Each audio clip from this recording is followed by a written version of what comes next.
Welcome to episode 19 of Antlia. There's a whole lot going on this turn. This is a crazy turn. Irmar's received a message from Yomi. Yomi is saying that he thinks that Irmar should be saving his army for defense instead of attacking him. Honestly, I think Irmar's in a great position to be trying to eat somebody. He has a lot of forces, really powerful sacreds. This is a portion of the game where he is really strong. And I don't think the way a lot of this war is going on so far is convincing him otherwise. This is probably the most interesting battle that has occurred between Irmar and Yomi this turn, and that's mainly because Yomi's Pretender is involved. Let's see how it's scripted here. Mist form, charged body, and killed by Equite. So we didn't get to see quite what it was supposed to be doing here, but it's fine. It has Dominion Immortality. It's just going to pop right back up on Yomi's capital, though it might have some afflictions from this fight here. So I think the unfortunate part about this province is the loss of province defense. A good demonstration of why PD dumps aren't always the best idea, because that's a lot of gold that's just eliminated now. Here's an example of why fortune tellers can be really nice. Dodged a negative event and some slave labor going in Spring Spires and cleaning up the hobos here in Sinextro. And this invasion so far is looking really clean. He's about to completely swallow up Yomi's northern territory, and Yomi still has all of his forces tied up over here. This is looking really bad for Yomi really quickly. And behind all of this, look at all of these units he has in reserve. He's got decent amounts sitting at these two forts up here, recruiting more. Irmor is looking in a great, really strong early game position right now. It would take a massive coalition to bring this down at this stage in the game. But right now, everyone's attention seems to be focused elsewhere. This is sort of like the perfect storm for Irmor. Looks like he's holding off his thaumaturgy research in favor of evocation, looking toward evocation 4, which has a decent amount of stuff he could be putting to work.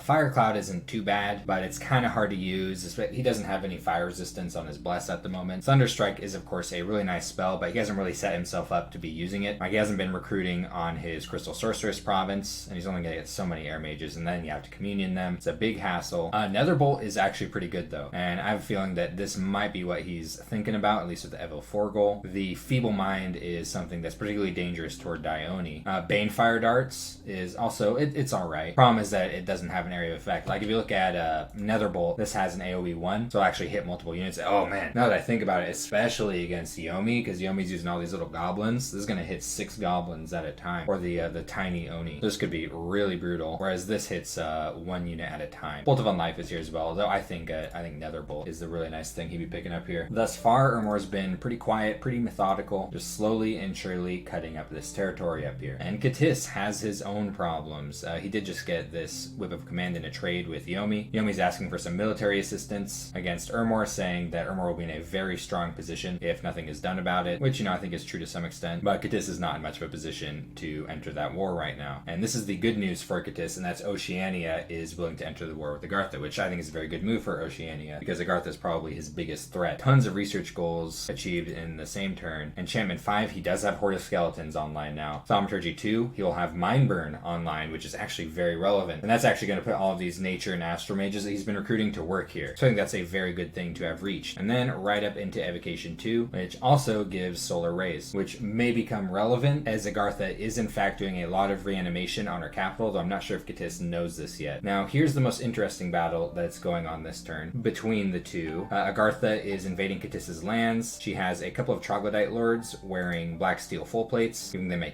ton of protection, and then they just trample. Basically a mini thug. A few Great Olms, not an enormous amount of them, and nothing to bless them. And then some net-throwing Ichthyeids mixed in with some Cavern Guards. Standing in their way is a little group of province defense. I'm sure they're super happy about their lizard overlords, and a whole bunch of slave warriors being led by a taskmaster prophet. So they actually have fairly decent morale. So something nice about this PD right here is it is taking the hits on the Great Olms. So defensively, this is actually having PD around is really nice for Katis. And it's keeping the Mind Blasting off of his elite warriors, which these are really good units. You know they're kind of cheap and have some problems, but this is a lot of damage right here. On this side of things, these units are excellent. And wow, when they hit this line here, they just shred Agartha's units. Now here's the problem coming up over here, but Katis has his prophet casting Word of Stone, causing some petrification issues for these Troglodyte lords, as well as this shaman spamming some stuff like Starfires, as well as Fascination, which is stunning the Troglodyte lord. So these Troglodyte lords, and Agartha's routed at this point, the Great Olms are running away, these Troglodyte lords are basically locked down. That one died of the petrification, and now this one's being surrounded by elite warriors. So unlike the other battle, this one went really well for Katis. Knocking out the Troglodyte lords is pretty nice. That's a lot of earth gems tied up in those. That's 20 earth gems right there. Though unfortunately he didn't get at the Great Olms unless maybe they were chopped up in retreat retreat we'll have to check on Agartha's turn. Only at the expense of 5 elite warriors. I think that's a very good deal. And with these other battles, this is just some mercenaries raiding Katis's lands, and Katis's huge Great Olm army raiding the province that Katis has had these militias on forever. Elsewhere in Katis's lands, he's found a magic site. Oh, this is actually a really cool one. Dominion score graphs. Probably not the most useful of score graphs you can get a hold of, but it can give you some information on the relative strength of various players. For example, Fomori has been having some trouble here getting his Dominion out as he's been fighting a 1v2 war. Has been able to,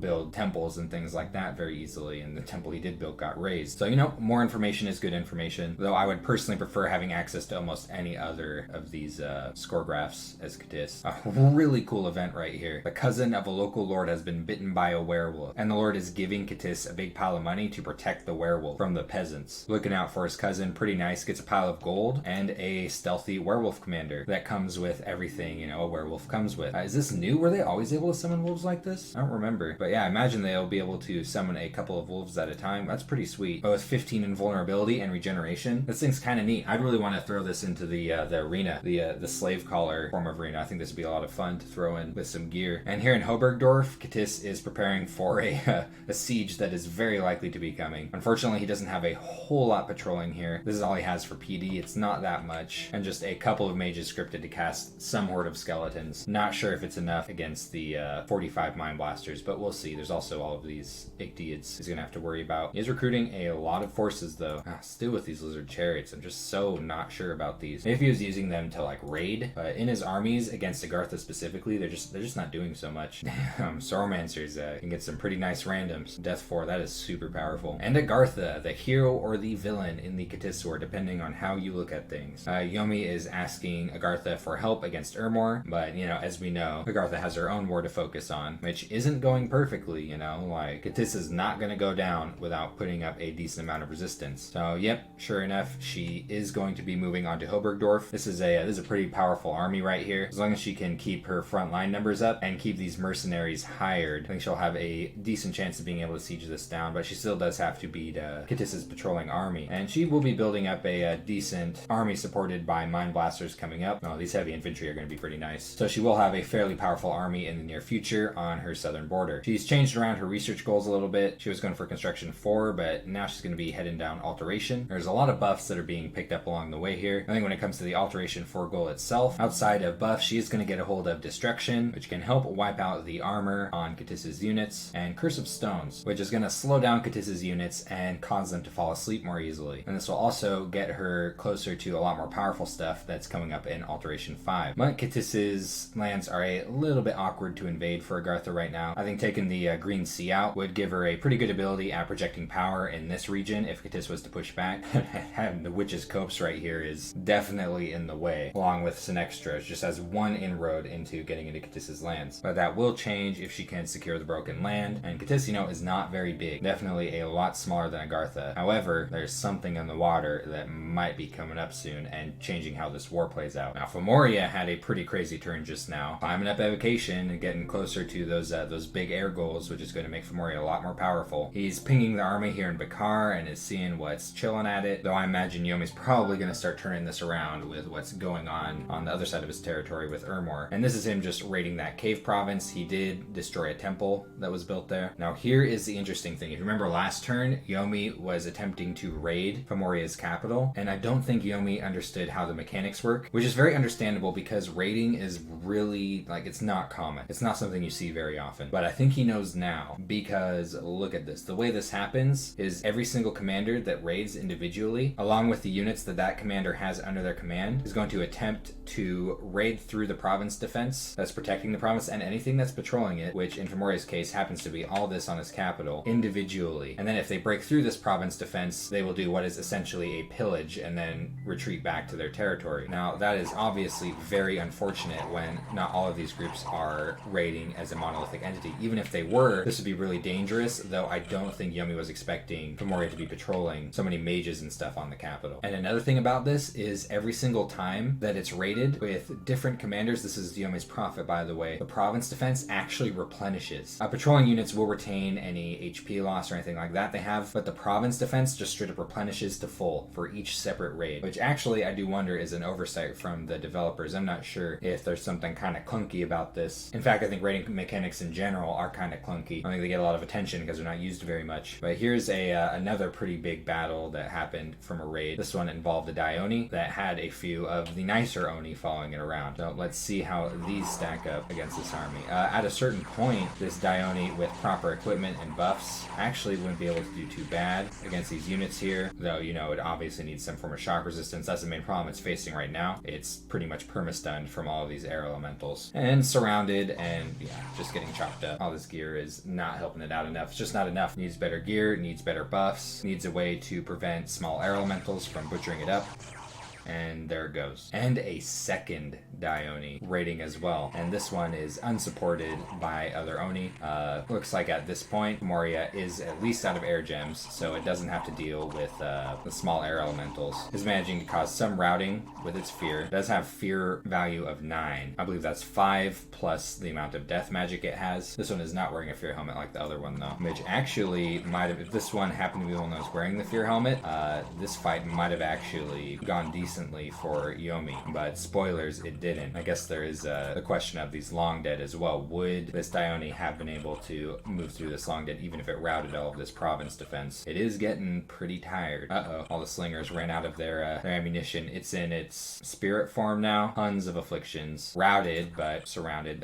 Missed the left arrow key here. So in that version of the battle, it did just barely manage to retreat, but not in the original. So yeah, I'll just go through all this. Yomi lost absolutely everything that he attempted to raid with. He lost his Prophet, he lost 2 Dione, he lost his Oni Shugo. Absolute disaster. And very good for Fomoriya, because now the only opposition that Fomoriya has over here is this. And I mean, this is nothing to scoff at. I would definitely be scared of this in Fomoriya's position. And right now, I think this army right here is Yomi's only hope, as Yomi is now fighting a war on 2 fronts. But we're on Fomoriya's turn, and from Fomoriya's perspective, things are going super well. He's trying to preach off all the crappy scales that are coming on this side of his territory. I think he forgot to, might as well have sight searched with this, or at least moved it back to the Monarch Woods where it's not as exposed. Is managing to get some research going again, which is really good. Nice random on the Sorceress and Air 4. Those are really important. I really like the Numidian champions. It's a shame that they're capital only, because they're otherwise, with their, you know, their lowish upkeep, pretty nice corpse construct spammers. It's just they're capital only, so very limited capital recruitment for Fomoriya, and I personally like to use almost all of it as much as possible on these Fomorian kings. Though with the scales build, I'm not sure if the Fomorian kings are as important. I mean, they are still pretty nice, actually. They just need more equipment without resistance pluses on your build. I think he's recovering pretty well. It's getting some priests going, maybe to get some preaching out here. Still getting his sight searching done. Fomoriya has responded to this war extremely well, but there is still the question of this army over here. This could still turn things south for him. We'll have to wait and see. And Vanheim is currently the most peaceful player in this game. Agartha's apologizing for sending Steely Dan into the fort. I think maybe Agartha might have actually done this by mistake. And Yomi is asking Vanheim for help against Ermor. And this is Vanheim's response right here. Vanheim is saying that he will in fact go to war against Ermor. At least that's what he's saying. He's moving an army up here. He might be thinking about it. It's not a whole lot, you know, he really doesn't have that much. But at the same time, if he gets some alteration up, his construction's already high. If he gets some alteration up and some enchantment, which it doesn't look like he's planning on doing anytime soon, something you do have to keep in mind about Vanheim is these Van Jarls are actually a pretty good source of projected power, so long as they've got a little bit of equipment, a little bit of alteration research, a little bit of enchantment research, you know, for things like flight. These things are tough. They're very good at raiding, and Ermor has a lot of raidable land. So even though Vanheim's armies are kind of small, that does not necessarily mean that he's powerless. He's just got to get the right kind of research going. At the same time, like, this isn't exactly bad research either, getting all this evocation and conjuration up. He is a powerful air nation. Unfortunately, his air 2 mages are kind of expensive, and there's a lot of competition for their roles. But even these, you know, these are able to summon storm power, and they can still be fairly powerful in that end. And he's got Vanadrots capable of summoning storm. He could be thinking about doing some air elemental stuff up in conjuration. Do keep in mind that he also has his dwarves that are capable of doing a decent number of things. But yeah, I do generally think when it comes to playing Vanheim that alteration and in just a little bit of enchantment just to snag flight are really good priorities. Grabbing mist form here on alteration 3 is, I think, really strong, you know. Blessing, mist form, mirror image, flight, attack rear, often a very powerful script for a Van Jarl. I mean, these things can even raid PD just naked with a script like that and a bless like what Vanheim has right now. Really bad luck with the Blood Hunting, though. He has Construction 4, so as long as he can get enough Blood Slaves, he can start making Sanguine Dousing Rods. He's just not getting any. Sucks. Oh, Yomi. I imagine he's definitely very frustrated about what just happened, and I don't blame him. That's I don't think the way that raiding works is very intuitive. I think the way that Yomi expected it to work is probably, I think it's how it should work. I think the way that this feature works is not good. I think these should raid as a monolithic entity. Maybe there's some kind of official reasoning for it that I'm not aware of, or some balancing thing about that I'm not aware of, but to me it just seems like it's intuitive that if you send a group of things to raid a province, that they should do it as a group. Did just say Conjuration 3, and he's at least getting like Earth Power for his Dione, though he's lost a couple of them.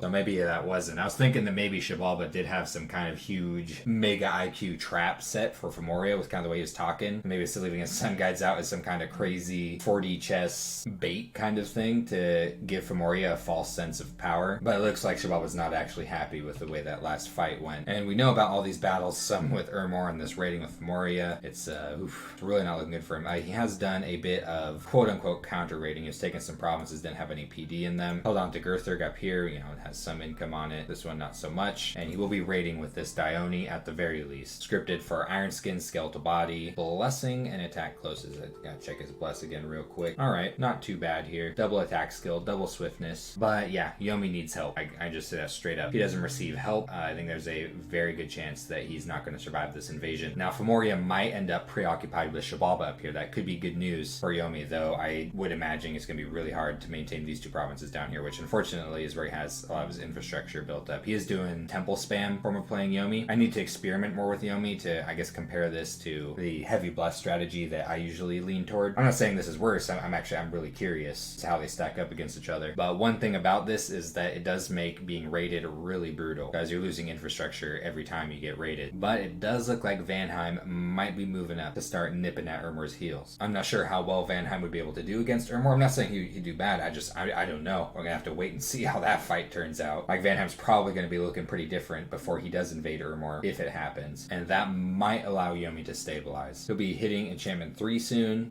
Fire Shield is definitely something relevant for his Dione. It's something I like to cast on Dione a lot, personally. Strength of Giants can definitely help the killing power on his goblins, especially because they're so dense that it's really nice to get area of effect spells like this onto them. Raised Skeletons is a little bit relevant. It's like a bootleg version of Horde of Skeletons. Then he'll be moving into Construction 4. Lots of tools coming with that, and a couple goals past that, but it's going to be a while before he starts hitting goals like this with his current research speed. And it is not ramping up too well because of this war. A lot of his labs are exposed at the moment. What he really needs is another fort. It's really dangerous. Yeah, he's working on it. Okay, he's definitely working on it. That's very good. It's going to be a minute before he gets it. Really dangerous. It's turn 20. Really, I understand why he hasn't built a Palisades yet. I think he was really confident about getting hold of this fort right here, and it is really hard to balance out your income as Yomi, but I do think it is really good to at least get one by around, the end of year 1. Somewhere around there, at least one. That way he would at the very least have a place to recruit mages that would be protected, some research mages, because this isn't going to be sitting here for another 3 months,